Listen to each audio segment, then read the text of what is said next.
Hello दोस्तों, welcome to complete Node JS production setup series. और ये हमारी सीरीज का 90th पार्ट है और इसके अंदर हम देखने वाले हैं डेटाबेस माइग्रेशंस। देखिए, अभी तक इस सीरीज के अंदर हमने टोटल 18 पार्ट यहाँ पे पोस्ट किए हुए हैं और इसके अंदर मैंने आपको स्टार्टिंग से बताया कि अगर आप कुछ एप्लीकेशन बिल्ड कर रहे हो नोड.जेएस की हेल्प से तो उसे किस तरह से आप एक प्रोडक्शन लेवल सेटअप करके बना सकते हो। तो अगर आप देखना चाहो कि ये चीज़ कैसे होती है तो आप मेरा ये जो सीरीज है उसे फॉलो कर सकते हो। आपको बहुत सारी चीजें यहाँ पे नई जानने को मिलेगी। तो अभी चलते हैं हम यहाँ पे हमारे टॉपिक के ऊपर, जिसके अंदर हम यहाँ पे आज डिस्कस करेंगे हमारे डेटाबेस माइग्रेशंस। तो आप देखिए, अभी मैं आ चुका हूँ यहाँ पे npmjs.com की इस वेबसाइट पे और इसके अंदर मैंने यहाँ पे एक पैकेज ओपन किया है जो कि है टीएस माइग्रेट मोंगोज। अभी आप सोचोगे कि ये डेटाबेस माइग्रेशंस क्या है। देखिए, हम जब भी कुछ सॉफ्टवेयर इंडस्ट्री के अंदर कोई एप्लीकेशन बिल्ड करते हैं तो हमारा जो इनिशियल लेवल का जो एप्लीकेशन होता है, अगर आपने सुना हो वर्जनिंग के बारे में तो आपने सुना होगा कि ये एप्लीकेशन का फर्स्ट वर्जन है। तो जब हम कुछ फर्स्ट वर्जन यहाँ पे रिलीज करते हैं तो उसके अंदर जो हमने हमारे डेटाबेस का स्कीमा डिजाइन किया होता है,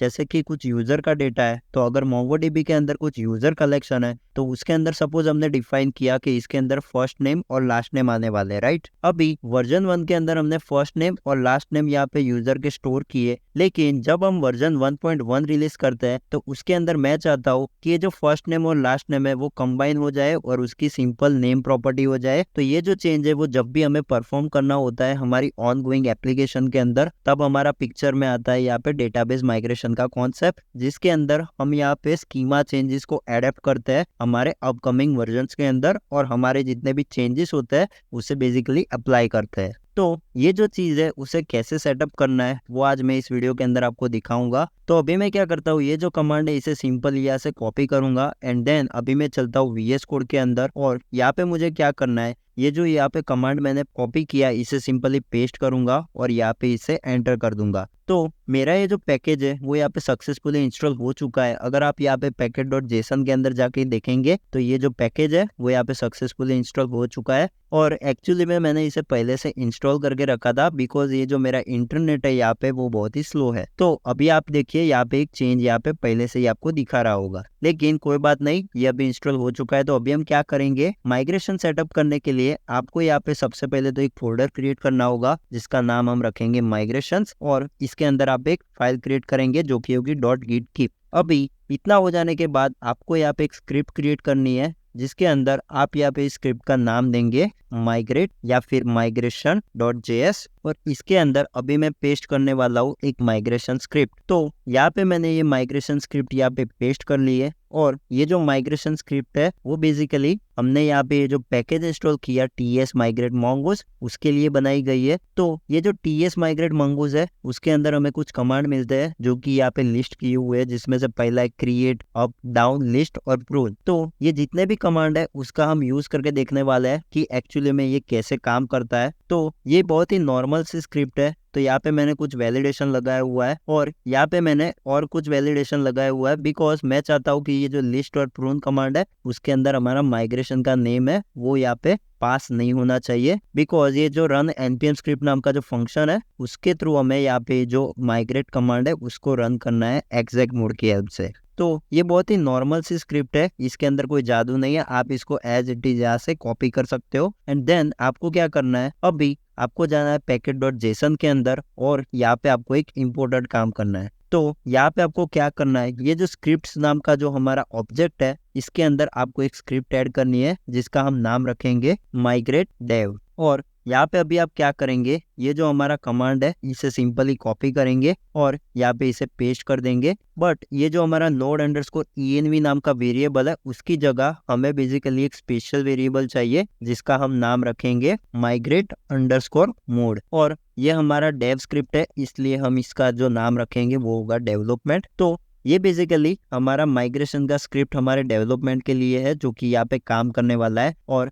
यहाँ पे जो डिस्ट फोल्डर है उसकी जगह हमें चाहिए होगा स्क्रिप्ट और यहाँ पे होगा migration.js जो कि फाइल हमने यहाँ पे क्रिएट की थी। अभी इसको मैं यहाँ से कॉपी करूंगा एंड देन यहाँ पे मुझे सेम क्रिएट करनी है प्रोड के लिए। तो यहाँ पे मैं अभी लिखने वाला हूँ प्रोडक्शन एंड देन यहाँ पे ये जो सारी चीजें हैं वो यहाँ पे एज इट इज आएंगी। अभी ये जो migrate_mode जो नाम का जो हमारा एनवायरमेंट वेरिएबल है, अगर वो आप सोच रहे हो कि ये मैंने कैसे डिसाइड कर लिया, तो ये बेसिकली अगर आप नीचे आओगे इस npm JS के अंदर, तो इन्होंने यहाँ पे डिफाइन किया हुआ है कि अगर आप डायनेमिक तरीके से एनवायरनमेंट को यूज करना चाहते हो, बेसिकली एनवायरनमेंट फाइल को, तो आपको इस वेरिएबल का यूज करना होगा। तो इसलिए मैंने इसे यहाँ पे पास किया है। और अभी हम क्या कर सकते हैं, ये जो हमारी दो फाइल्स है एनवायरनमेंट फाइल, उसके अंदर इसका जो माइग्रेशन का जो कॉन्फ़िगरेशन है, बेसिकली डेटाबेस सिलेक्शन का जो कॉन्फ़िगरेशन है, वो यहाँ पे पेस्ट कर सकते हैं। तो यहाँ पे मैं चलता हूँ .env.development में, और यहाँ पे हम एक ब्लॉक बनाएंगे जो कि होगा माइग्रेशन के लिए। और अभी आपको यहाँ पे लिखना है migrate _ एंड देन यहाँ पे ये जो एनवायरनमेंट वेरिएबल दिया हुआ है, इसे बेसिकली यहाँ पे पेस्ट कर देना है। अभी इसके अंदर जो वैल्यू आएगी वो आएगी बेसिकली हमारे डेवलपमेंट एनवायरनमेंट के डेटाबेस की। तो यहाँ पे मैं ये URL जो है वो पेस्ट कर दूंगा। एंड देन एक और चीज हमें चाहिए यहाँ से, जो कि है migrate _ autosync। तो इसकी जो वैल्यू आएगी वो बेसिकली आएगी यहाँ पे ट्रू। तो इसे मैं यहाँ पे ट्रू सेट कर दूंगा। अभी ये सेम चीज मुझे यहाँ पे कॉपी करनी है एंड देन मुझे यहाँ पे पेस्ट करनी है .env.development में। लेकिन जब भी आप प्रोडक्शन और डेवलपमेंट का यूज करेंगे तो बेसिकली ये जो डेटाबेस URL है वो अलग ही होने वाला है, बिकॉज आपका जो डेवलपमेंट का डेटाबेस होगा वो अलग होगा और आपका प्रोडक्शन का अलग होगा। तो ये जो URL है वो बेसिकली चेंज हो जाएंगे। अभी इतना हो जाने के बाद ये जो हमारी स्क्रिप्ट है उसे हम रन करके देख सकते हैं।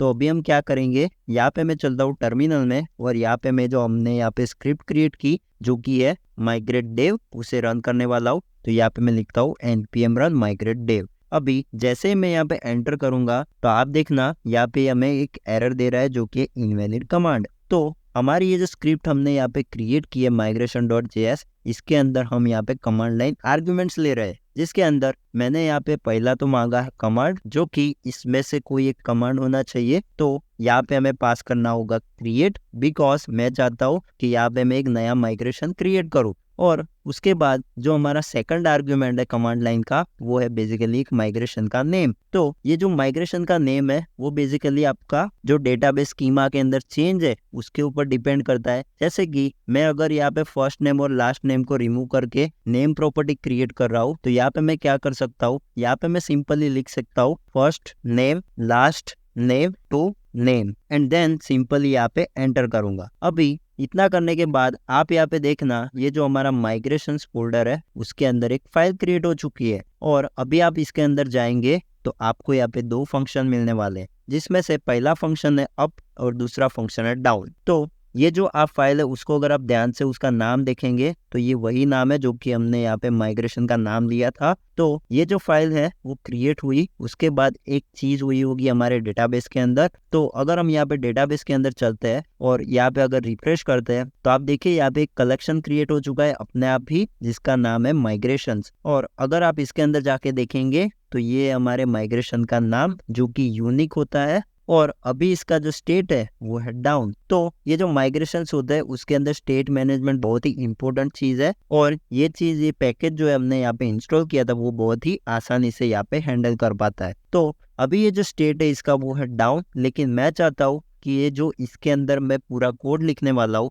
बेसिकली इस अप फंक्शन के अंदर, वो पूरा रिफ्लेक्ट होना चाहिए हमारे डेटाबेस मॉडल्स के अंदर। तो उसके लिए अभी हमें क्या समझना होगा कि ये बेसिकली अप फंक्शन और ये जो डाउन फंक्शन है वो दिए क्यों गए हैं। देखिए अप यानी कि आप जो भी चेंज ऐड करना चाहते हो, जैसे कि मैं फर्स्ट नेम और लास्ट नेम को हटा के नेम में कन्वर्ट करना चाहता हूँ, तो उसके लिए मैं क्या कर सकता हूँ, यहाँ पे मुझे मॉडल इंपोर्ट करना होगा बेसिकली यूजर मॉडल, और यहाँ पे मुझे कोड राइट करना होगा कि यहाँ पे मुझे फर्स्ट नेम और लास्ट नेम को रिमूव करना है और उसको कंबाइन करके मुझे एक नई प्रॉपर्टी ऐड करनी है जो कि है नेम। और इन केस अगर ये जो मेरा लॉजिक है जब भी मैं ये माइग्रेशन अप करूंगा, अगर वो किसी तरह से मेरे एप्लीकेशन को ब्रेक कर रहा है या फिर ये जो माइग्रेशन है वो सक्सेसफुली नहीं हो पाता है, तो उसका जो बैकअप ऑप्शन होता है वो होता है डाउन। तो इसके अंदर आप जो लॉजिक लिखोगे उसमें बेसिकली उसका इनवर्स होगा। जैसे कि आपने अप के अंदर लॉजिक लिखा कि फर्स्ट नेम और लास्ट नेम को रिमूव करके आपको यहाँ पे नेम प्रॉपर्टी क्रिएट करनी है, तो डाउन के अंदर आप क्या लिखेंगे,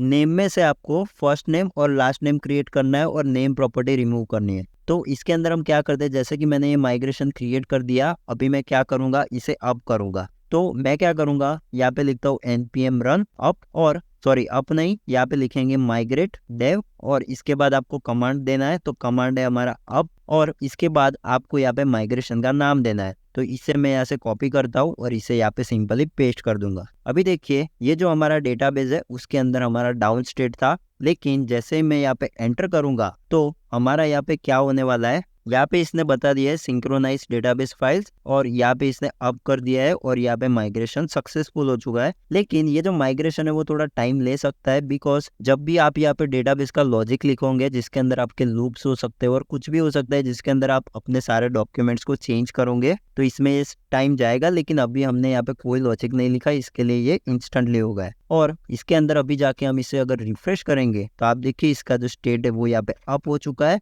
और इन केस यहाँ पे जो हमने चेंज किए वो हमें लगता है कि वो कुछ प्रॉब्लमेटिक है, तो हम क्या कर सकते हैं, इसे डाउन कर सकते हैं। तो यही सेम कमांड आपको रन करना है, लेकिन यहाँ पे अभी अप की जगह आप यहाँ पे लिखोगे डाउन। तो इतना डाउन करने के बाद आप यहाँ पे अगर जाके वापस से रिफ्रेश करोगे तो आपका जो डेटाबेस स्कीमा था वो वापस से सेम स्टेट में आ जाएगा। और इस तरह से आप अगर कुछ इश्यूज होते हैं तो इसे सॉल्व कर सकते हो। तो ये जो माइग्रेशन है वो बहुत ही हेल्पफुल है अगर आप कुछ प्रोडक्शन लेवल का एप्लीकेशन क्रिएट किए हैं और अभी अगर आपको उसके अंदर कुछ चेंजेस करने हैं, जो कि ऑब्वियसली होने वाला है बिकॉज आपका जो एप्लीकेशन है वो धीरे धीरे इवॉल्व तो होगा ही होगा। फिर आप यहाँ पे चाहो तो ये जो लिस्ट कमांड है उसका भी यूज कर सकते हो। तो मैं क्या करता हूँ, ये जो कमांड है उसे वापस से ओपन करूंगा और यहाँ पे मैं लिखता हूँ लिस्ट। तो ये मुझे यहाँ पे बताएगा कि अभी जो मेरा डेटाबेस है उसके अंदर कौन कौन से जो माइग्रेशंस है वो पड़े हुए हैं और इसके अंदर मुझे बेसिकली इसका पूरा लिस्ट मिलने वाला है। फिर ये जो प्रून कमांड है वो बेसिकली हमें हेल्प करता है कि यहाँ पे अगर हमने कुछ माइग्रेशन क्रिएट कर दिया और उसके बाद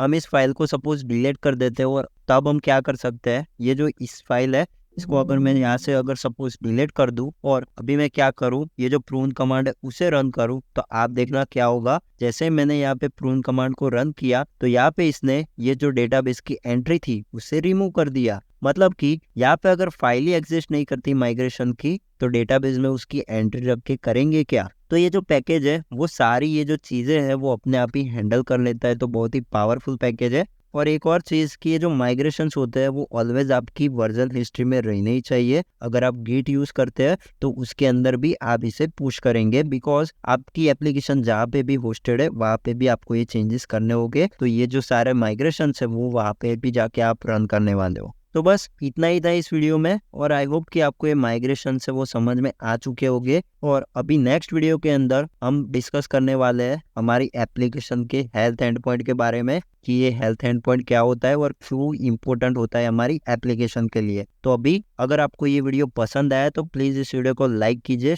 और ये सीरीज है उसको जितना हो सके उतना शेयर कीजिए। और मैं मिलता हूँ आपसे नेक्स्ट वीडियो में। Till than happy coding.